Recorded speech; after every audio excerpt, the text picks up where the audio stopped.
It's about progression, not perfection. And the aspect is a lot of times I feel like we have, especially high achievers, high performers, our product is what we can put out. And sometimes that's extremely dangerous because you're a human. You're not a product. Even if you're selling services, you're still a human first. And you have to know that within yourself. And I think that's an important part of looking in, loving yourself first, caring for yourself first, going through that progression because you're going to go through a lot of stuff. I do not know anybody in life that has not went through some sucky times and some amazing times. But in that state of suck, you're going to learn. And it will not be perfect because no one is. So focus on progression.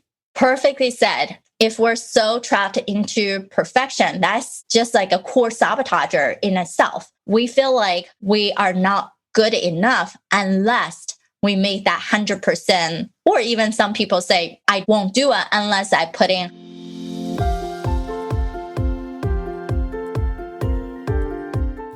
Hey there, my friend. Welcome to the Powerful and Passionate Healthcare Professionals Podcast.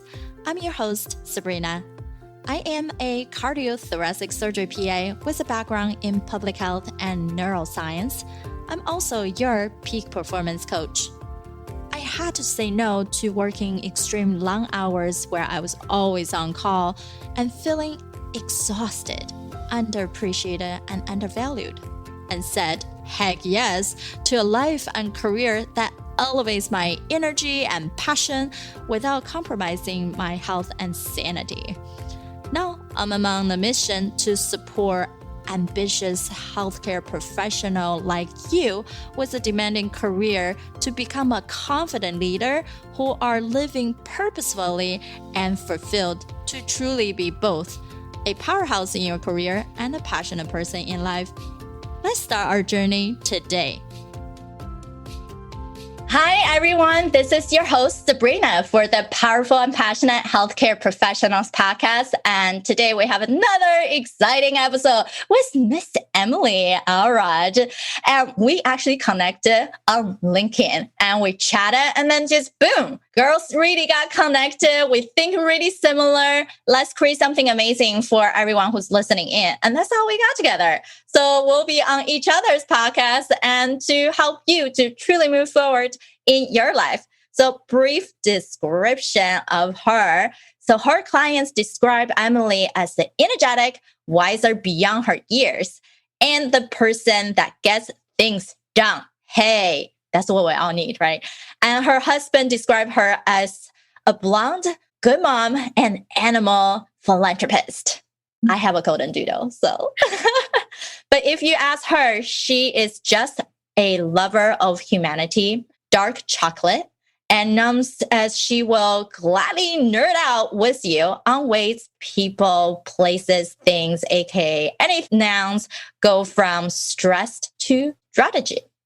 And she gained her love from her personal and professional experience. She was once a 21-year-old single mom fighting for her and her son's life. And she was a lead engineer who loved people more than machines. Also, she was an award-winning health strategist who despised how many programs were created for human workers and not human beings, even when the focus was on health and safety. Yeah, we are distracted by so many different programs out there, courses, yet another way to do things. Now, if we just continue to consume one thing after another, and we actually become paralysis analysis, feeling like we have to add more knowledge into our bank account instead of we just have to do. We just have to find the way that works for us because it's our unique self. So Emily, I'm so glad that you're here with us and thank you. Thank you so much for having me on. This is going to be a great conversation. I love that you talked about paralysis that happens. Is a big thing that we speak about is knowledge isn't always power. Because especially coming from the healthcare side, we really know how to eat right and we know we should sleep and we know we should do a lot of things that we talk with our patients about. Yet sometimes we don't do it. So what we say is you want knowledge to go to inspiration, that inspiration to transformation, because knowledge and action is called wisdom. And that's our whole principle is about working wise. And That's what we've found to get things done. Yeah, exactly. That's the amazing part is we get things done. And it's not just about we feel like we need another degree, another certification. And many people got trapped into that, don't you think? And they feel like, well, if I don't have that title, then I'm nobody. Mm-hmm. Except you lived so long, you did your own research, you have conducted many experiences to make you work. And clearly, all of us don't just live on a pedestal, and then life are not that easy. You've gone through health scares with yourself and with your son. And then just like myself, I got trapped into something I felt like I have to prove myself, continue to work, right? Exhaust myself, become that cynical person, and pull myself back. So we all gone through something, right? So what do you think is the bigger message that you want people to hear from? For me, speaking on that is it's about progression, not perfection. And the aspect is a lot of times I feel like we have, especially high achievers, high performers, our product is what we can put out. And sometimes that's extremely dangerous because you're a human. You're not a product. Even if you're selling services, you're still a human first. And you have to know that within yourself. And I think that's an important part of looking in, loving yourself first, caring for yourself first, going through that progression because you're going to go through a lot of suck. I do not know anybody in life that has not went through some sucky times and some amazing times. But in that state of suck, you're going to learn. And it will not be perfect because no one is. So focus on progression. Perfectly said. If we're so trapped into perfection, that's just like a core sabotager in itself. We feel like we are not good enough unless we make that 100%, or even some people say, I won't do it unless I put in 120% of my effort, right? And how crazy is that? There's so many more important things in life. If you put 120% in everything that you think about, quote unquote, important, what is there left in how you wanted to grow, how you wanted to show up? Yeah, and I think that's really important because technically there's only 100%. Like you can't do 120.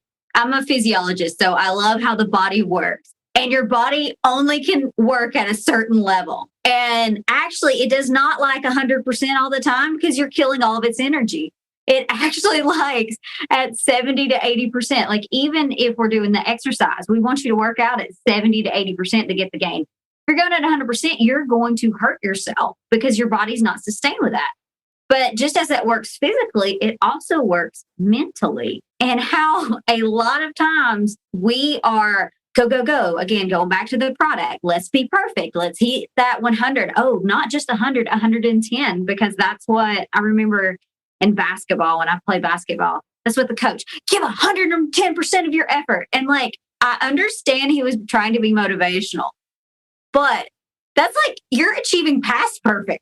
Like you already hit the 100 and now you're going to 110. Like, or like whenever you had your grades and they gave you extra credit, and you were the kid that got 104, it's like, seriously, these are not real life. This does not happen in real life. So what I talk about a lot of times is if you have your car, what if you revved it at 100% all the time? It would die. It would burn out. It would need maintenance. Same thing for us and our body. We would burn out. We need maintenance. We need to find ways to get us at our optimal level and figuring that out. It's all individualized based, but you can do that. It's through trial and error and learning what works for you. Because we're all so unique, and accept that uniqueness, highlight that, right? And sometimes people don't even understand how unique they are. And that takes another person to have that conversation with you to see maybe the things that come to you so naturally, so easy, you actually should be doing more of that. And when you think about those things that come easy to you, do you also, this is key part, have a passion in it? When we're able to put our passion and proficient into the same bucket, then that's what truly naturally light you up and making great strides in life. If we're just feeling like, oh, I have this passion, right? Too many people have too many passion. And then it become what? A distraction. And for the people who feel like, well, I'm good at a lot of things, but do I really want to edit paper for school? Do I really want to search for all the background event information. I'm good at hosting event, but I just don't enjoy it. And those are really burdens, right? So do you really want a burden or distraction in your life? Or you actually just want to be in your zone of genius and in your zone of what you're truly naturally good at? How good would that feel? It feels amazing. And I'll say that from experience, because there's two things I hear from that. Is Kevin Monroe, one of my good friends, he has a podcast called The Extraordinary Life or Extraordinary Life. And in the principle, as we were talking about it, what your zone of genius typically is something that you think is ordinary, that you don't understand. That's why I love having people to come in and be like, oh, you know that you're unique at this. You know this comes easy at you or with you. Or it may be something since you've been a child that you have just always, people have always came to me for advice since I was a kid. And I never knew until later on. I'm like, okay, this is my thing. I take advice and I do things with it. People like me for that. But it's my extra. It's the thing that I'm good at. But to say also, if you ever get an email from me, it says the kiss of death is to be the genius with 10,000 helpers. Instead, be the genius with 10,000 geniuses.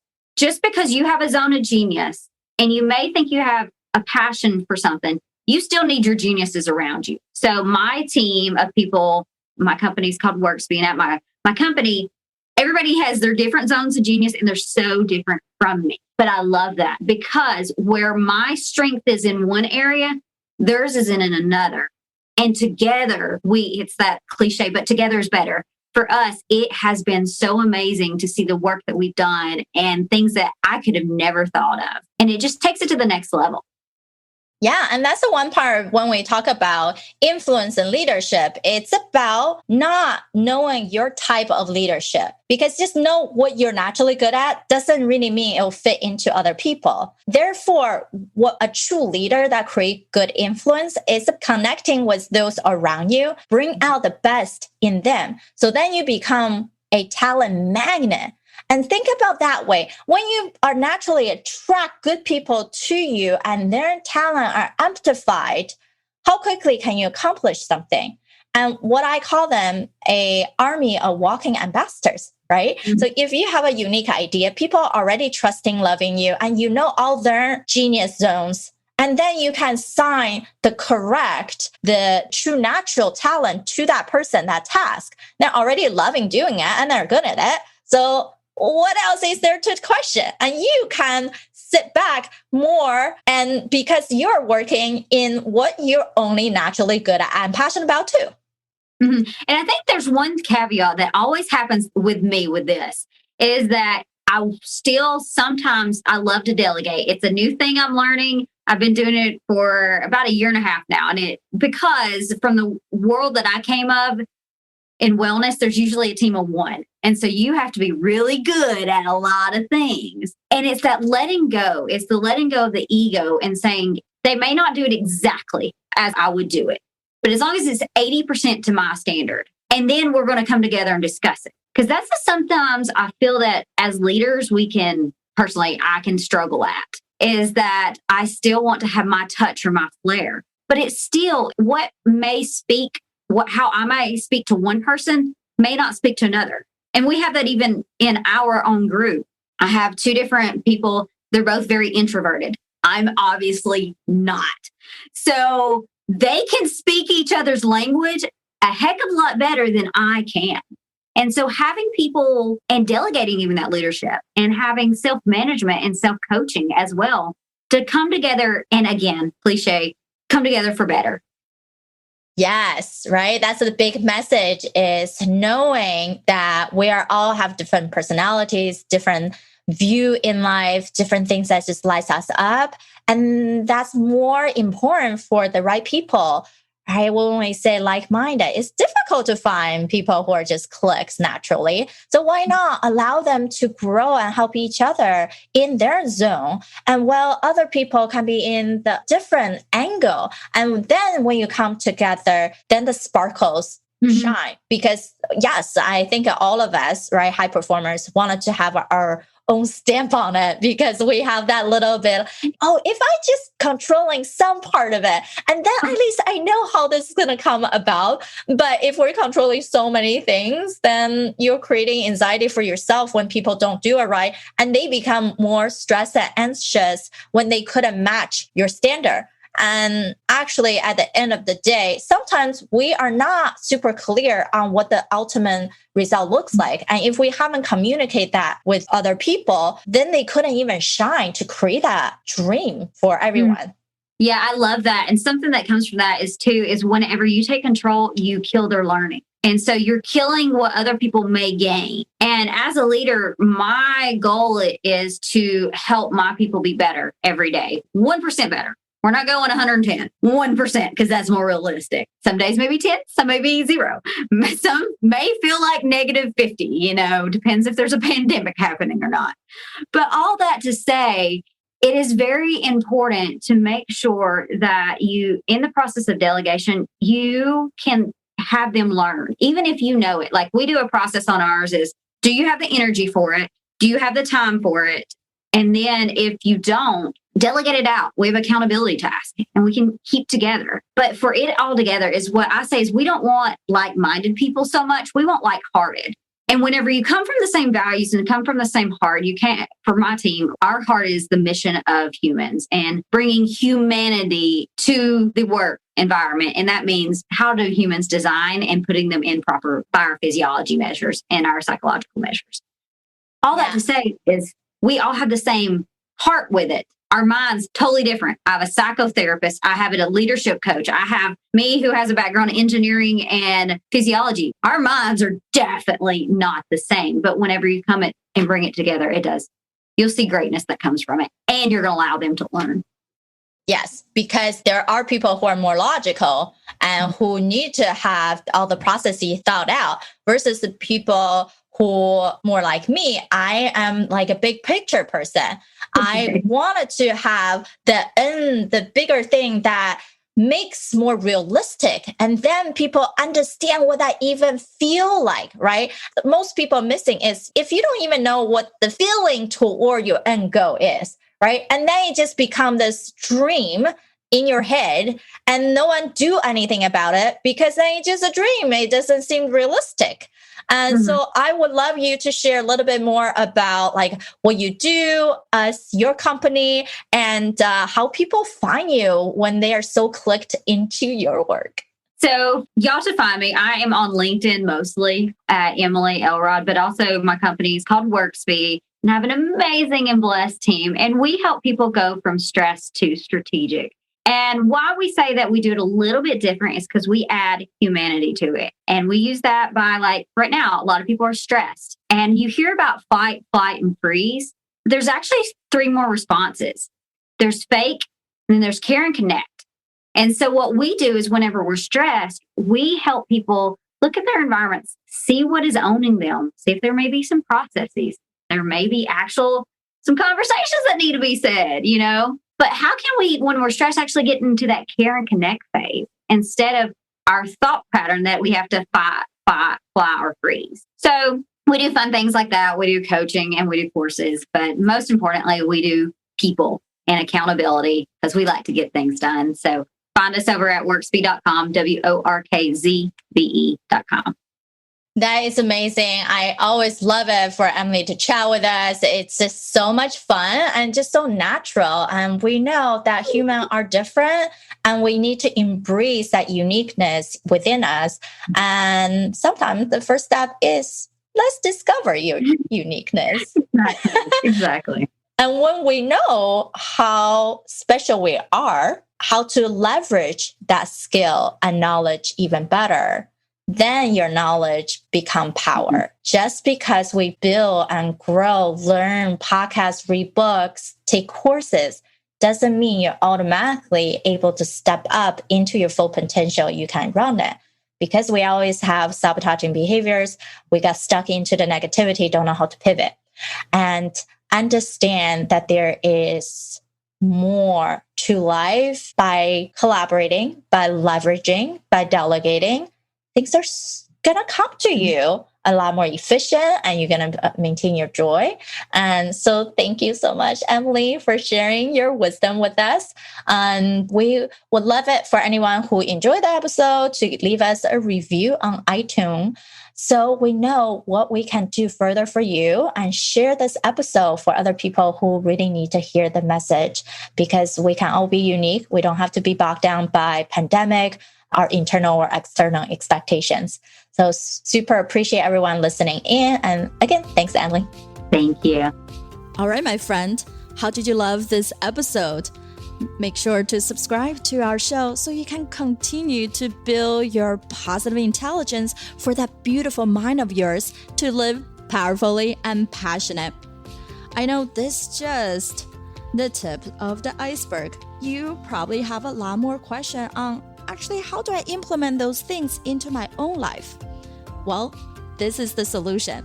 Joining us inside the private Facebook group, go to facebook.com/groups/powerful passionate, where I go live weekly to answer any questions that you have and continue to put more resources for you to help you to get to that point. You can be both powerful and passionate, where you're no longer working on any mundane work and truly focusing on the things that matter. You can be both powerful and passionate, where you can overcome any mental roadblocks keeping you from success. You can be both powerful and passionate, where you feel energized from the moment you woke up to the time you go to bed. Join me, and together we can create a life where you can be both powerful and passionate.